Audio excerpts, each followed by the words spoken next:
సమంత ఏమాయ చేసావే సినిమాతో ఇండస్ట్రీలోకి ఎంట్రీ ఇచ్చిన సంగతి తెలిసిందే. సమంత నటిగా మొదలుపెట్టి 15 ఏళ్లవుతోంది. ఈ 15 ఏళ్ల కెరీర్ మీద సమంత స్టైలిస్ట్ ప్రీతం జుగల్కర్ స్పందించాడు.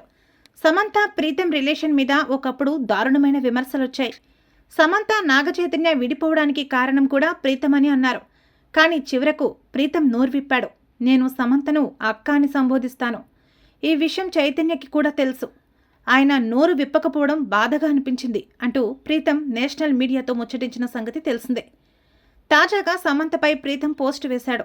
ఏమాయ చేసేవే రిలీజ్ అయి 15 ఏళ్లైన సందర్భంగా, నటిగా సమంతకు 15 ఏళ్లు పూర్తయిన సందర్భంగా ప్రీతం వేసిన పోస్ట్ అందరినీ ఆకట్టుకుంటోంది. నువ్వెల్లప్పుడూ నాలో స్ఫూర్తిని నింపుతావు. కేవలం నాకు మాత్రమే కాదు, చాలామందికి స్ఫూర్తినిస్తుంటావు.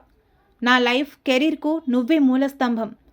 నీ జర్నీలో నేను భాగమైనందుకు ఎంతో గర్విస్తుంటాను. నీకు ఎంత రుణపడి ఉన్నానో మాటలో చెప్పలేను. నువ్వింకా ఇలా ఎంతో సాధించాలి, ఇంకెంతో ముందుకు వెళ్తుండాలని కోరుకుంటున్నాను అని ప్రీతం పోస్ట్ వేశాడు. ప్రీతం ఒళ్ళో కాళ్లు పెట్టుకుని సోఫాలో సమంత పడుకుని ఉన్న ఓ ఫోటో టాలీవుడ్ను, సోషల్ మీడియాను షేక్ చేస్తుంది. అదే వీరిద్దరి మొదటి ఫోటో. అందులో లవ్ యూ అని కూడా పెట్టడం వారిద్దరి మధ్య ఉన్న సాన్నిహిత్యం గురించి రకరకాలుగా మాట్లాడుకున్నారు. అయితే కొంతసేపటికే ఆ ఫోటోను సమంత డిలీట్ చేసింది. కానీ అంతలోపే జరగాల్సిన నష్టం జరిగింది. అలా చాలా సందర్భాల్లో సమంత ప్రీతం మధ్య ఏదో నడుస్తోందని, ఈ రిలేషన్ వల్లే సమంత నాగచైతన్యకు దూరం పెరిగిందని కూడా అప్పట్లో అంతా అనుకున్నారు. కానీ సమంతను తాను అక్క అని పిలుస్తాను అంటూ ప్రీతం చెప్పడంతో ఆ రూమర్లకు ఫుల్ స్టాప్ పెట్టినట్లయింది.